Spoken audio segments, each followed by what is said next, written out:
Hello my sweet and lovely viewers. তো কেমন আছো তোমরা সবাই? আশা করি প্রত্যেকে অনেক অনেক ভালো আছো।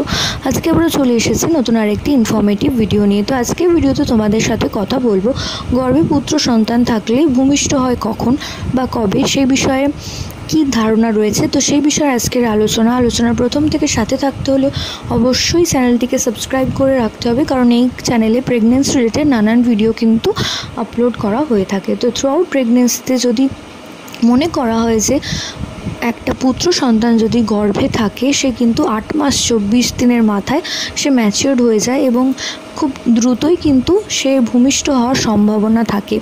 অন্যথায় গর্ভে একটি কন্যা সন্তান থাকলে সে কিন্তু প্রায় অনেকটাই সময় লাগিয়ে দেয়, প্রায় 40 সপ্তাহের কাছাকাছি সে কিন্তু ম্যাচিওর হতে সময় লাগিয়ে দেয়, বা পুরো মাস জুড়েই কিন্তু সে ম্যাচিওরিটি অনুভব করতে সময় লাগায়।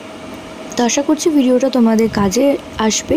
এবার কারো যদি প্রিটার্ম লেবার হয় সেক্ষেত্রেও কিন্তু ব্যাপারটা আলাদা, কিন্তু একটা পুত্র সন্তান কিন্তু অনেক দ্রুত ম্যাচিওর হয়ে যায় এবং খুব তাড়াতাড়ি ভূমিষ্ঠ হওয়ার সম্ভাবনা রাখে। তো আশা করছি ভিডিওটা কাজে আসবে। প্রত্যেকে ভালো থাকুন, সুস্থ থাকুন, সাবধানে থাকুন এই কামনা করে ভিডিও এখানেই শেষ করছি। নমস্কার।